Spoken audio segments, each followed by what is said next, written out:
900 euros, c'est le prix d'un accompagnement à la naissance qui a fait exploser Internet ce mois-ci.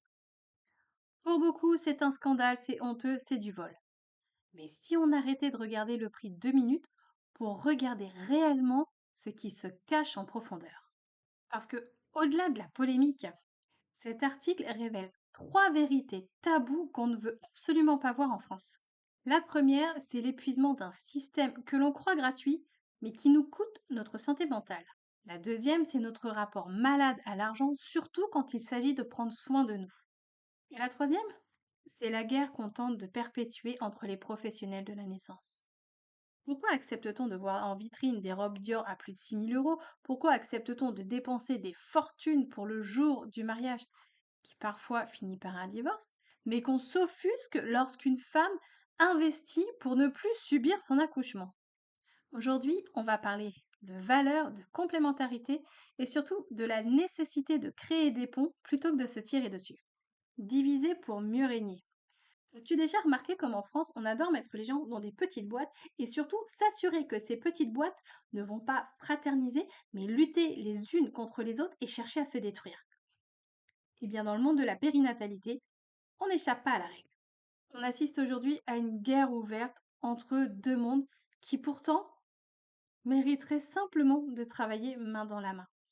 Peut-être que tu peux le percevoir toi aussi à ton niveau, mais c'est vraiment très très tendu aujourd'hui quand il est question de parler d'accouchement. C'est comme s'il y avait une guerre de territoire, comme si certains mots ne pouvaient pas être prononcés par d'autres, comme si l'information que l'on diffuse, selon de quelle bouche elle sort, elle va être reçue comme parole d'évangile ou alors comme parole de gourou qui cherche à te manipuler. Il n'y a pas une semaine où j'entends pas parler de ce combat.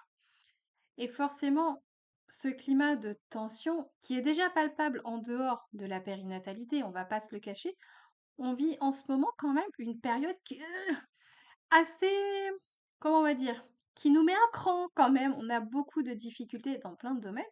Donc, dans ce climat déjà difficile, on vient exacerber les rivalités et forcément, quand on est déjà sensible, quand on est déjà bien éprouvé, forcément, toute cette haine, toute cette colère, elle ne fait qu'une chose, c'est qu'elle ressurgit tel un volcan. Et du coup, on assiste à une espèce de clivage qui est vraiment, au final, néfaste pour tout le monde et surtout pour les femmes et les bébés. Tu l'as peut-être entendu, il y a des drames qui existent et malheureusement, ces drames, selon où et comment ils interviennent, ils sont instrumentalisés. Un drame restera toujours un drame. Aucun parent ne devrait avoir à vivre ça. Aucune famille ne devrait subir ça. Et vraiment, il est important de les soutenir. Et il est aussi important de faire un pas de côté pour voir un petit peu comment malheureusement ces situations sont réellement instrumentalisées. Ce qui me déplaît dans le climat actuel, dans cette volonté de diviser pour mieux régner, c'est quand on en perd le sens commun en fait. Si tu prends la réalité du terrain, chacun, dans le médical ou dans le non médical, la préoccupation majeure, c'est quoi? C'est la sécurité et le bien-être des femmes. La finalité, elle est la même pour tout le monde. Sauf que les 2 ne parlent pas le même langage. Les 2 portent une paire de lunettes différentes et à travers ce filtre, on voit donc des réalités complètement différentes. Donc, si on pouvait remettre un petit peu de dialogue dans nos 2 types de professions, tout le monde y gagnerait. Aujourd'hui, on a un système médical en France ultra performant, mais ultra fatigué. Les personnels sont souvent en sous-effectif, il y a plus de moyens, il y a des pressions incroyable sur les hôpitaux parce qu'on ne raisonne plus en termes d'humain, mais en termes de rentabilité. Et de l'autre côté, on a des professionnels qui pourraient soulager, qui pourraient venir accompagner, mais non, c'est pas possible. Tu comprends? T'as pas ton diplôme de médecin, t'as pas ton diplôme de sage-femme. Non, mais on n'intervient pas sur les mêmes domaines. De toute façon, aujourd'hui, l'information, elle est partout. Ce qui va faire la différence, c'est cette sensibilité humaine que l'on a. La doula, effectivement, elle n'est pas sage-femme. Il y a plein de choses, plein d'actes qu'elle ne fera jamais. Par contre, elle a le temps que n'a pas la sage-femme. Donc, les accompagnantes, les doulas, on peut être là pour apporter plus de temps, plus de préparation mentale, émotionnelle, mais on n'est pas à opposer. Nous ne sommes pas des concurrentes les unes des autres. Aucune n'a plus de légitimité qu'une autre, puisque simplement, on n'intervient pas sur les mêmes domaines. Un autre point que j'aimerais bien aussi évoquer suite à cet article, c'est aussi notre perte de la notion de valeur. Aujourd'hui, effectivement, la sécurité sociale rembourse 7 séances de préparation à la naissance. Et beaucoup de femmes considèrent que si c'est proposé par l'État, si c'est dispensé par des sages-femmes, c'est que c'est suffisant. Pourtant, ça ne l'est pas. Comme je te l'ai dit précédemment, les sages-femmes n'ont plus le temps. On leur demande de plus en plus de choses, donc leurs plannings sont vraiment de plus en plus chargés. Et puis, il y a plein de notions qui ne sont pas abordées pendant ces 7 séances. Sauf que malheureusement pour beaucoup, en plus, elles n'ont pas les moyens financiers d'accéder à d'autres types d'accompagnement. Et ça, c'est pas normal. Aujourd'hui, la majorité des Français sont en mode survie. Alors, s'offrir un accompagnement, s'offrir des choses de qualité, ce n'est même plus dans nos priorités. On le voit avec l'essor de tous les produits bas de gamme qu'on peut trouver. Aujourd'hui, tout doit aller vite. Tout peut être jetable justement parce que c'est pas cher et on passe à autre chose. Dans tous les domaines, notre alimentation, nos vêtements, l'éducation, l'investissement qu'on peut faire sur soi. On n'a plus la notion du travail, on n'a plus la notion des valeurs en fait. Donc, investir, c'est pas chose courante. Et en plus, quand tu as la chance d'avoir des moyens pour investir, chaque dépense qui va être un peu extraordinaire, elle va être considérée comme un luxe et on va te faire culpabiliser d'avoir les moyens de te offrir ça.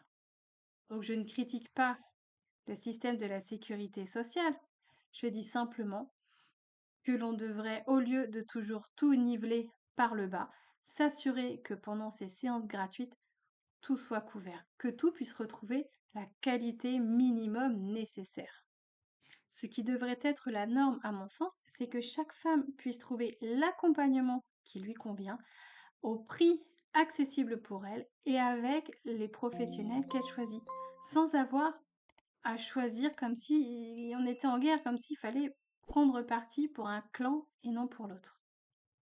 Alors attention, le plus gros point soulevé par cet article, à mon sens, c'est aussi notre rapport malsain à l'argent, le tabou qui lie l'argent et les femmes.